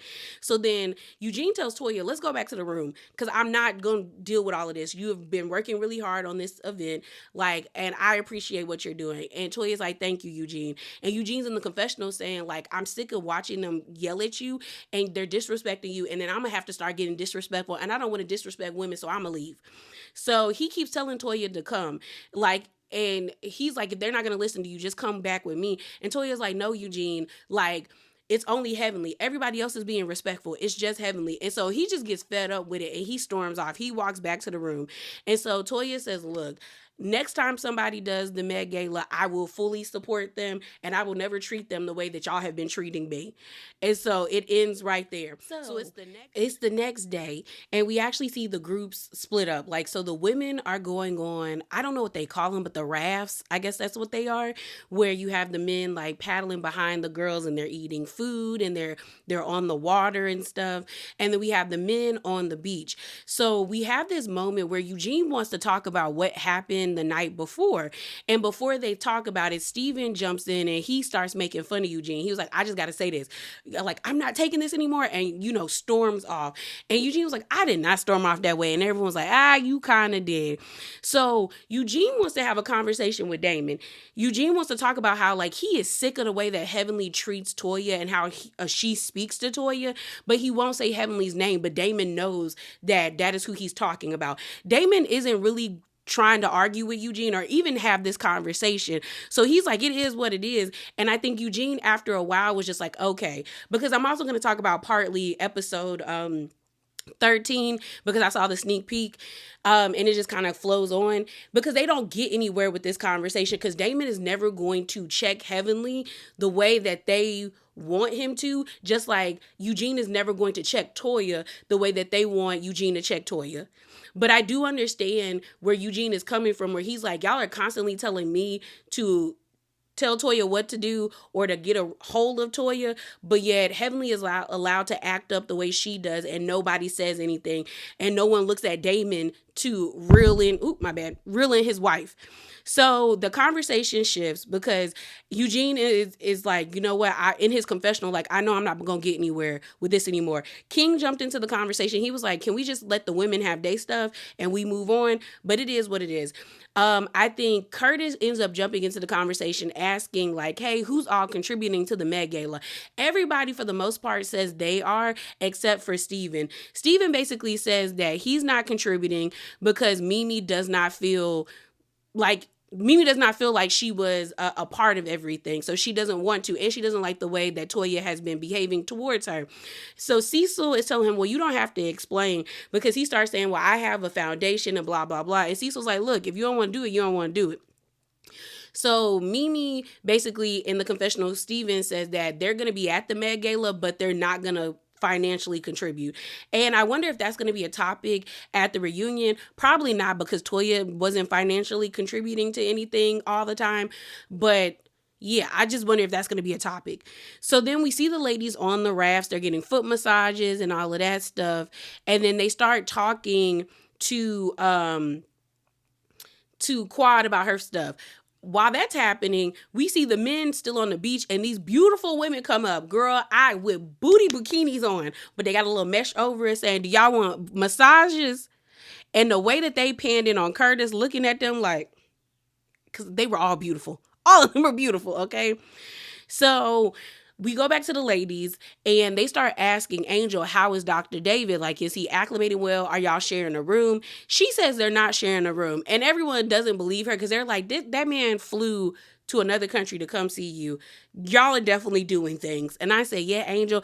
But I think the thing about it is with Angel is that she's used to athletes. So there's a level of like charm some athletes, especially basketball players, have.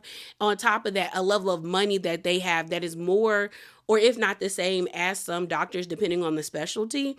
And I think Dr. David is a psychologist, so I don't know how much he's making or if he's making equivalent to or more than an athlete, but there's a certain lifestyle that she's used to, and maybe that's why she's dragging her feet with him, or maybe he just don't want to be with her. I don't know. I've never heard of it. Well, no, yes, I have.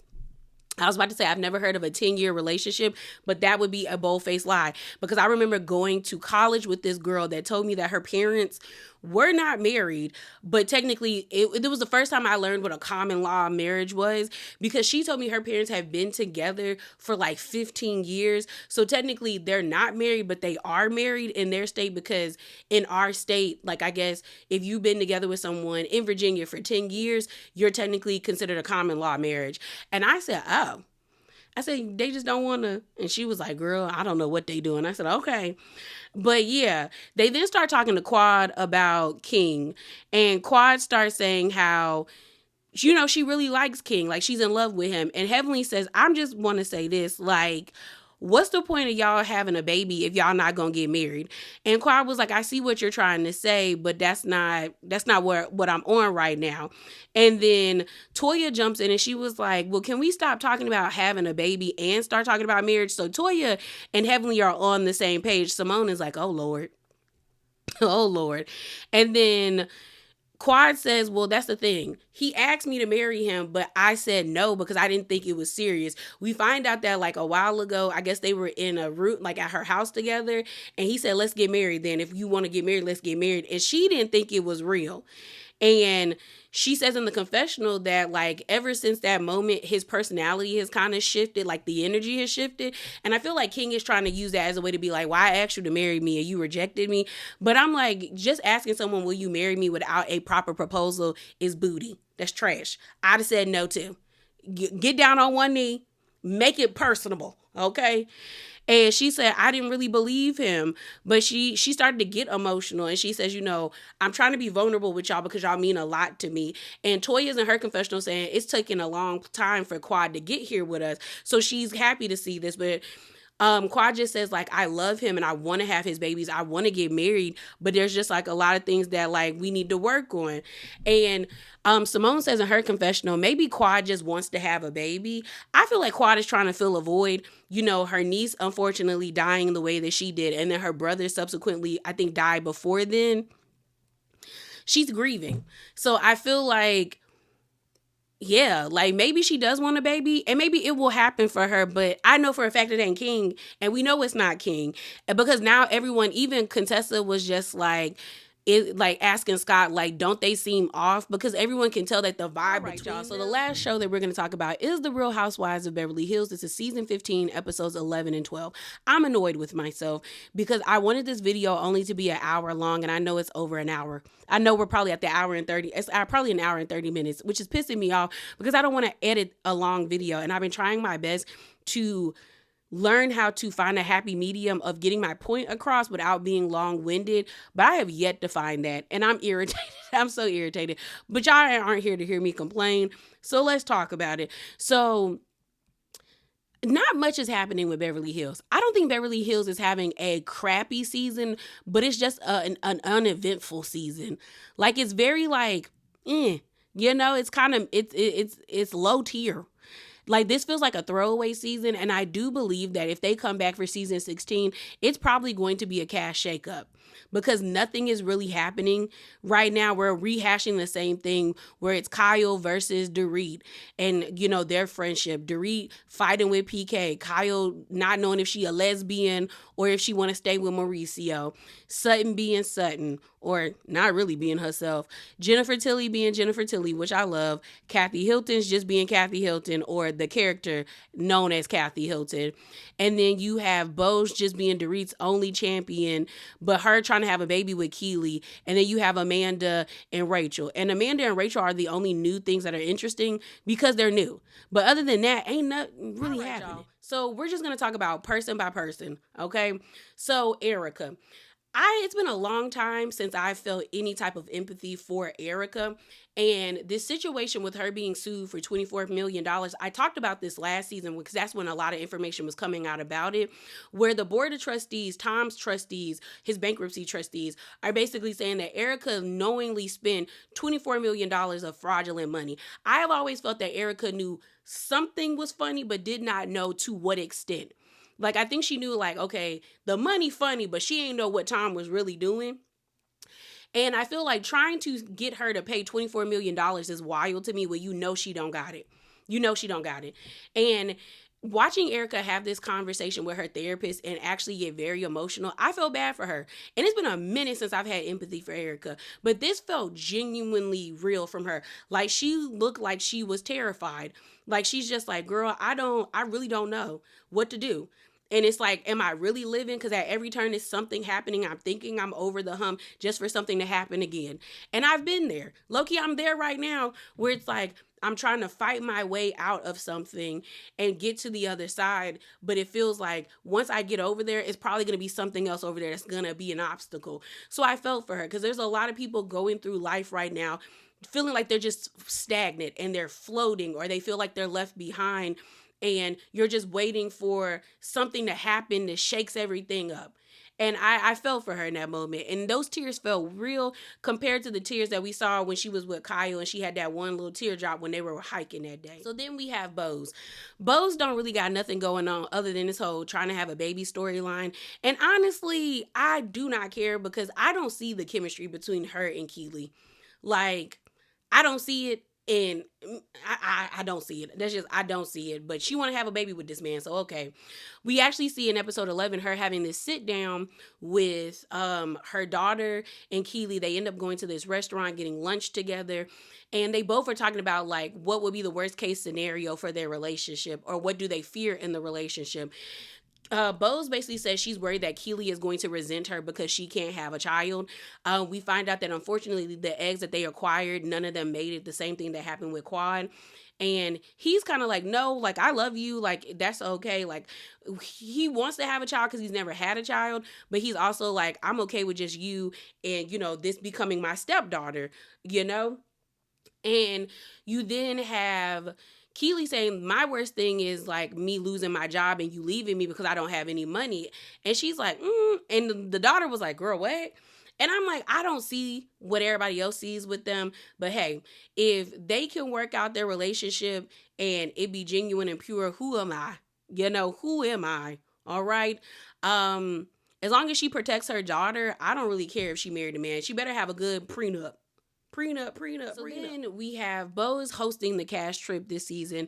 They're going to Italy, specifically Florence, Italy. And what's interesting to me is Bose trying to act like, oh, this is her friend's villa, which I don't believe, because I'm like, and you haven't been, and they've been asking you to come to the villa all the time. On top of that, we saw you last season make your daughter do a PowerPoint presentation to argue where y'all should go next for a family trip, and you have access to a villa that nice, that beautiful. Yeah, girl, no, I don't believe it. I don't believe you. I do not believe you. This is something that production set up. The villa is beautiful, by the way. So we actually end up seeing her tell Dorit this when they have a conversation about Kyle. So let's talk about Kyle and Dorit's relationship. We actually see on episode, I think it was 11, where Kyle, Dorit, and Rachel go shopping and some of Rachel's friends. Dorit ends up spending over $4,500, and Kyle is noticing it, and she's kind of like, that's a lot of money, and you already were complaining about having money troubles, girl.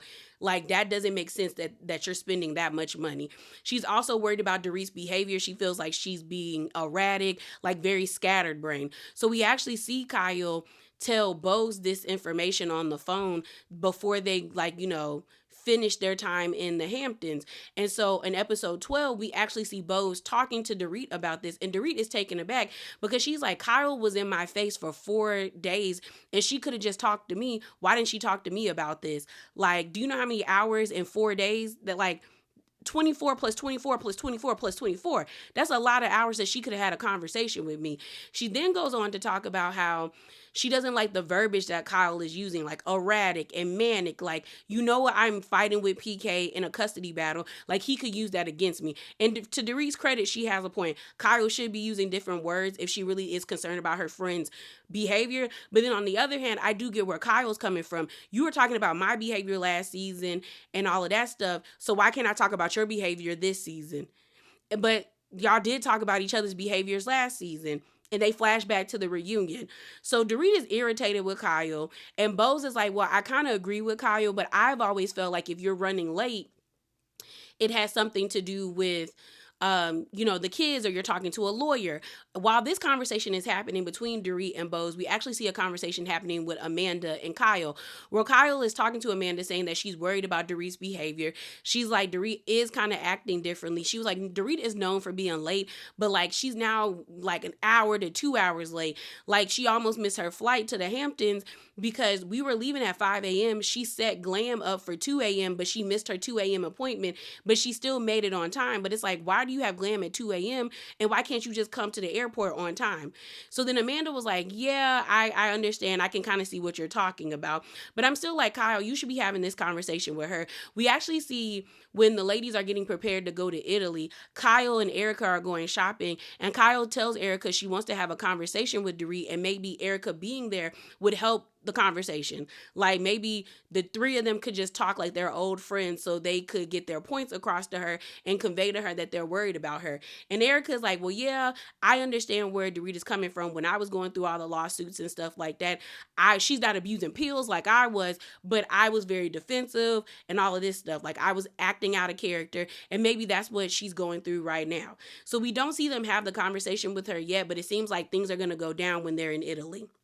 So let's talk about Rachel next. Rachel is interesting, but also I can feel Rachel be wanting to try to have moments. Like when her, Kyle, and Dorit were sitting at the table and she was like, guys, today is my anniversary. I said, oh my God, Rachel. Basically, Rachel lets it be known that Roger told her that he cheated on her, and he was trying to get a reaction out of her, but he also wanted to tell her the truth because she told everyone that he cheated, and everybody was like, oh, he only told you that he cheated on you because he wanted to hurt you. She doesn't believe that he wanted to hurt her in that way. She believes that Roger wanted her to react to the relationship and fight for him, but she didn't do that. She's like, I'm leaving this relationship. We find out the way that they got engaged is because she cheated on him when they were 4 years into dating, and he proposed to her the next day. She cheated on him with some Italian model. Dorit thought it was gaggy at dinner when she let that be known. Her mouth was wide open like, oh my God, girl. Kyle was like, why would he propose to you right after that? Like, you're setting yourself up for a marriage that was going to fail. Like, that doesn't make sense to me. Like, no me gusta. In episode 12, we see everybody getting ready to go to Italy. We actually see Rachel having a conversation with her sons. And I really felt bad for the oldest sons. It seems like the youngest one knew what was coming. Like, he kind of already prepared himself for his parents to be getting a divorce, but he seems so vocal about the relationship. We find out that he told his mom he didn't appreciate or didn't like the fact that she allowed the dad to treat her so poorly. And in this conversation, she's telling them that she filed for a divorce and she didn't want them to just see it online.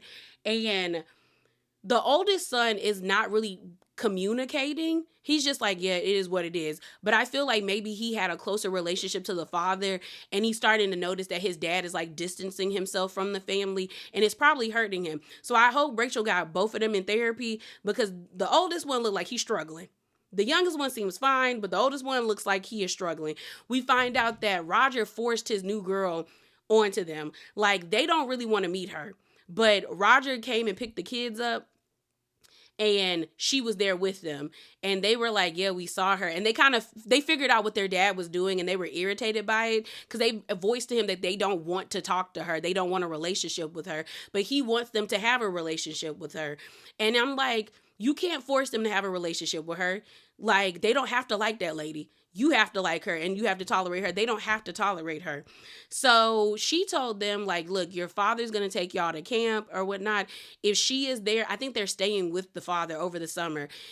Rachel was like, if she's there, y'all have a right to leave. Like, you don't have to be there. And Rachel said, if I was dating a man and my kids told me they didn't want to meet him, I would have to accept that and not allow him to meet them. So he needs to respect that. But we see in the next episode, the girlfriend gonna be there and Rachel gonna lose it. All right. So we talked about Rachel. We talked about Kyle and Dorit and their situation, but Sutton and Amanda. So we have Sutton talking to Jennifer Tilly in episode 11. She's telling Jennifer Tilly that she wants to live her life as Sutton Brown. You know, even though Christian wants to annul their marriage in the eyes of the Catholic Church, Jennifer Tilly's in her confessional saying that he's only doing that because he wants to marry the new girl that he's with. And it's true. We find out that the new girl is one of Sutton's friends, or used to be friends, and that Sutton and her raised their sons together. Sutton said what was so hurtful about this situation is that Christian didn't tell her, nor did her friend. Her son actually told her that they were dating. And I said, that's nasty. And then Jennifer Tilly talks about how Sutton has always spoke so highly about Christian.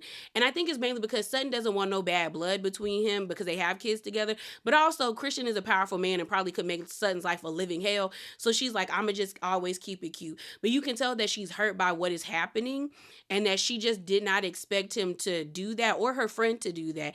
And I also think it stings extra hard because Sutton wants to be in a relationship, but she's having a hard time meeting people in California. I think if Sutton moved back to the East Coast, she would already be wifed up by now. But also, I wouldn't give up on that money. If she's getting paid $300,000 a month from Christian, I would not give up on that money. I would I'd be single for life. Okay, I have a little boyfriend on the side. Christian wouldn't know about, but we be messing around though. So we then have them in Italy. Beautiful villa, by the way. Amanda and Sutton are rooming together. We find out that Sutton was the one that asked to room with Amanda because Sutton wants to talk to Amanda. She actually kind of tells her, I came at you pretty harshly at your house when I called you a wimp. And she just says, I feel like you just need to be direct with Dorit. Like, stand on your feelings. And she explains, like, it's taking me a long time for this group to be okay with me, and I see that you're going down the same path. Amanda feels like what she said about Dorit was not that bad. She also feels like, look, I had an educated opinion because I got my master's degree, and I think she said like childhood development or something like that. So she's like, I know what it looks like when parents start to speak poorly about the other parent. It doesn't bode well for the kids. So I said what I said, and I'm not really like taking it back. But Sutton is like, look, I just don't want you to get to where I was, where last year I let things build up and then I lashed out the whole entire year at Dorit. And Dorit just doesn't want you speaking on her relationship, so don't speak on it. And that's honestly how episode 12 ended. Really, not much has really happened. So I don't know what's about to happen for them going forward. It looks like things are going to rev up with Amanda, because Amanda won't stand on business. And the ladies are getting tired of her, especially Kyle and Sutton and Dorit. But it is what it is. So yeah, y'all, that is it. That is all. As always, remember to be bravely authentic. Definitely hop down in the comments below. Subscribe to the channel, and I'm out, y'all.